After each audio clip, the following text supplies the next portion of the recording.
এই দুনিয়ার পুরো জীবনটা এটা হচ্ছে যে লালসাময় একটা জীবন, লোভ, মরিচিকা, মায়াজাল।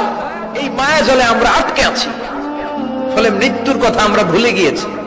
পাগলের মতো ছুটছি, আরো টাকা লাগবে, আরো খ্যাতি লাগবে, আরো যশ লাগবে, আরো দাপট লাগবে। আমার এত টাকা দিয়ে কি হবে? এত সম্পদ দিয়ে কি হবে? এত ব্যস্ততা দিয়ে কি হবে? তোমার স্টপ, থামুন, অনেক হয়েছে। আম্মা থামুন, take a rest, take a breath and think about death. Think that you have to go back to your Lord. একটু বসেন না, একটু ভাবেন যে আমাকে চলে যেতে হবে, চলে যেতে হবে। এই কোলাহল, এই ব্যস্ততা, এগুলো থাকবে, থাকবো না আমি। সাইয়েদনা ওমর ফারুক বলেছেন, মুতু ক্বাবলা আন তামুতু, মরার আগে একবার মরো। হাসিবু ক্বাবলা আন তুহাসাবু আলাইকুম, তোমার হিসাব নেওয়ার আগে তুমি একবার নিজের হিসাবটা করো না। কাগজ বের করে একটু লিখো না কি কি ভালো কাজ করছিলা, যেগুলো দিয়ে নাজাতের ওসিলা হতে পারে। 1 2 3, আর কি কি আকাম কুকাম করছো দেখো না, লিখে দেখো তোমার অবস্থাটা কি। মরার আগে একবার মরো। মরার আগে খাটের মধ্যে শুয়ে শটান করে চোখ বন্ধ করে একবার মরার ভান করে দেখেন কেমন লাগে। চোখটা বন্ধ করেন আর ভাবেন আপনি নাই, কি কি হতে পারে ভাবেন। আপনার ছেলে মেয়েরা কান্না জুড়ে দিবে, আপনার প্রাণের স্ত্রী বিলাপ শুরু করে দিবে, বন্ধু বান্ধবের চিৎকার আর মাতম, স্থানীয় এলাকার মসজিদে ঘোষণা, অমুক এলাকার নিবাসী অমুক ভাই অমুকের ছেলে অমুক দুনিয়ায় নাই। সব আত্মীয়রা চলে আসবে, ফেসবুকে স্ট্যাটাস দেয়া হবে, সবাই সবাইকে জানাবে বিকাল 4টায় অমুক হাই স্কুল ময়দানে আপনার জানাজা।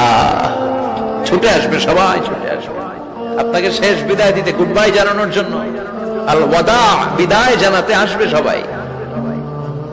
4 তাকবীর দিয়ে আপনার জানাজা হবে, অশ্রুসিক্ত জানাজায় আপনার বিদায় হবে। কাঠের খাটিয়ার মধ্যে করে কাঁধে তুলে আপনারে কবরে নেওয়া হবে। আগে থেকে খুঁড়ে রাখা কবরটার মধ্যে আপনারে বিছিয়ে দেয়া হবে। বাঁশের কচি দিয়ে তার উপরে মাটির চাপা দিয়ে সব চলে যাবে। ভাবেন না একবার চোখ বন্ধ করে, this is the circle of life, this is the nature of life. এটা সবার হবে, আমার হবে, আপনার হবে। এত মায়া, এত ভালোবাসা কই যাবে? কেউ থাকবে না, সবাই আপনার অন্ধকার কবরে রেখে দিয়ে চলে আসবে। উপরে বাঁশের কঞ্চি, তার উপরে মাটির চাপা, অন্ধকার আর অন্ধকার। এই অন্ধকার যেন শেষ হতে চায় না, শুধুই অন্ধকার, ঠিক কিনা? এজন্য আমাদের চলে যেতে হবে। দাদা গেল, চাচা গেল, মামা গেল, আমাদেরকেও যেতে হবে। জোরে কোন ঠিক কিনা? আপনারা টাইটানিক জাহাজের নাম শুনেছেন? টাইটানিক জাহাজের 8 গুণ 10 গুণ বড় একটা জাহাজ আছে, আইকন অফ দ্য সি, আমি দেখে এসেছি। রয়্যাল ক্যারিবিয়ান দেখে এসেছি। সাগরের সামনে জেটিতে যখন দাঁড়ালাম, জাহাজটা যখন যায়, আমার মনে হচ্ছে একটা শহর, পুরো একটা শহর মনে হয় পানির উপর দিয়ে ভেসে যাচ্ছে। পড়েন সুবহানাল্লাহ। এই যে আইকন অফ দ্য সি, এই জাহাজটা, এটার ভেতরে স্টেডিয়াম আছে, সুইমিং পুল আছে, রেস্টুরেন্ট আছে, 3000 4000 রুম বিশিষ্ট, কক্ষ বিশিষ্ট হোটেল আছে। এই সবগুলোর নিয়ে এগুলো চলে সাগরের দোলার মধ্যে, জলোচ্ছ্বাসের মধ্যে। এই সাগরের ভেতরে এই জাহাজগুলোর ভাষায় রাখছে কে?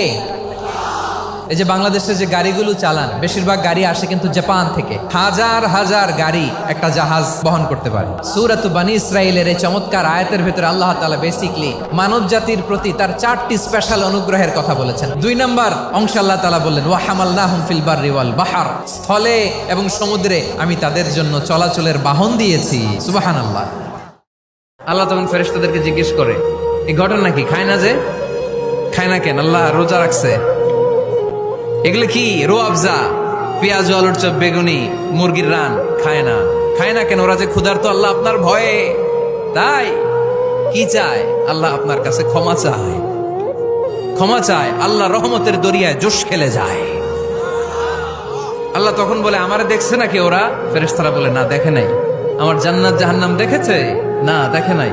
আমারে না দেখে, জান্নাত জাহান্নাম না দেখে আমার এত ভয় করে। যাও, আজকের এই রোজার বিনিময়ে এখন বান্দা যা চাইবে সব কবুল করে নেব।